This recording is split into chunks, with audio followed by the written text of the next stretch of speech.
Hey folks, so welcome back to Pre-Calculus. Last time we looked at the different ways that we can graph out a sinusoidal, and we're going to do the same thing today, except with a few other things. I'm going to take a look first and show you how to do it if you only have a portion of the graph, and then we're going to take a look and do it if we are going to describe the same graph 4 different ways. Let's take a look. So here we have a half cycle of a sinusoidal, and we're going to write a particular equation for it. So that means that we're still going to need the same things as before. We still need the horizontal dilation factor, we're still going to put that over 1, we're still going to need the midline, we're still going to need the amplitude, we're still going to need the vertical displacement. Cool. Let's start with our horizontal dilation factor. They're telling us that this is a half cycle. It's done in 200 degrees because we're going from 400 to 600 degrees. That means the full cycle is 400 degrees. Well, normally that takes place a full cycle over 360 degrees. I can simplify this down to 10 over 9. We know for our b value that's going to be 1 over 10 over 9. Well, that's 9 over 10 or 0.9. So that's going to be our b value. Now, if we want to figure out our amplitude, what I can do is go from my max to my min, count that distance and divide by 2.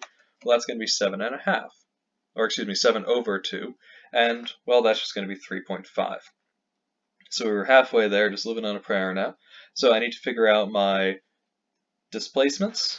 Well, I'm 500 degrees to the right, reason being, if this is a sine function, you could just as easily say it's a cosine function, by the way. I know that's going to start my point of inflection here and go up. Well, that's at 500 degrees. I can tell by my graph. Last but not least, how far up am I? Well, I'm 0.5 units up. Reason being, I take my 3.5 or my 7 over 2, and I just subtract it from my max. I get 0.5, which is here. So this point is at 500 degrees, comma 0.5. I throw all that together, and I get my equation. This is from my vertical displacement. That's my amplitude, sine because I decided sine, 0.9 from my b value up here, minus 500. And we're done.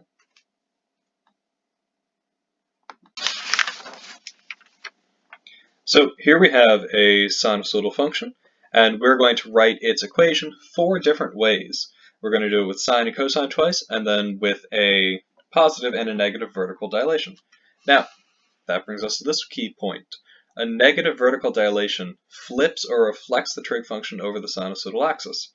So, normally, sine looks like this. It goes up, then down, then back. That's normal sine.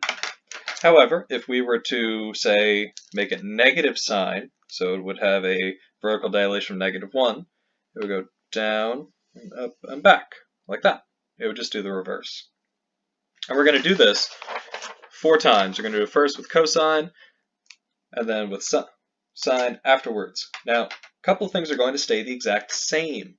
If you look up at this function, the vertical displacement is always going to be 6. So the vertical displacement is going to be 6 because, hey, that's the sinusoidal axis. Now, if you look at here, that's going to be our amplitude. That's going to be 4. So we're going to see it can be 4 or -4, but the magnitude is going to stay the same of just 4. What else is going to stay the same is the period. So for instance, if I'm going from here to here, that's going from 10 to 110. So that means that this period is 120 degrees. So it's taking me 120 degrees to do a full cycle. Well, that means it's 120 degrees over 360 degrees. That's a third, which means that my b, flip it, it's 3. So those 3 numbers are going to stay the same no matter what. A couple of things are going to change. Obviously, we're going to have 2 with cosine, 2 with sine, and then we're also going to have a different starting position for each one. But enough about that, let's just get started with it. So for the first one, so y is going to equal 6 plus 4 cosine of 3 theta, and now we want to see where a positive cosine is starting off. Well, that's happening here at -10, because we start here, we go down, and then back up. So it's at -10, which means I'm just going to add to it. It's going to be 10 degrees.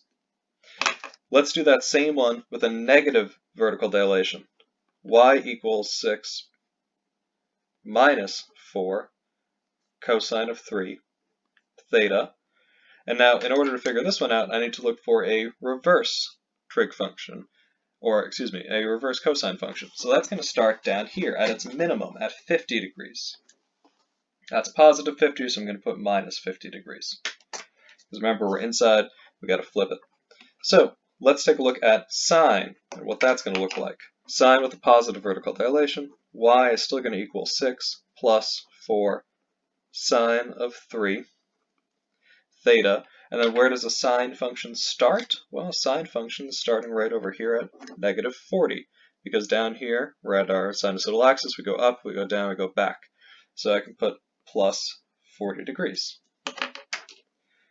Let's do the exact same thing with a negative and sine. So it's going to be 6 minus 4 sine of 3 degrees.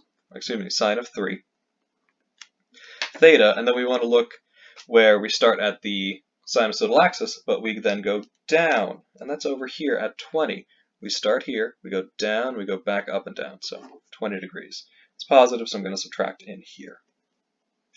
So we've just written 4 equations which all represent the same function. All of them would graph out to be the exact same on Desmos, and I encourage you to try it. So that's why we call these, by the way, sinusoidoids. Instead of like have some cosinusoidoids and some sinusoidoids, they can all just be represented by sine functions. Cool. You've seen how to do it. You've seen how to write it from a partial graph. You've seen how to do it with sine and cosine and with negative and positive amplitude. So we finally saw that question of what happens if you have a negative amplitude. So you're going to go and do those problem sets now. Good luck, folks.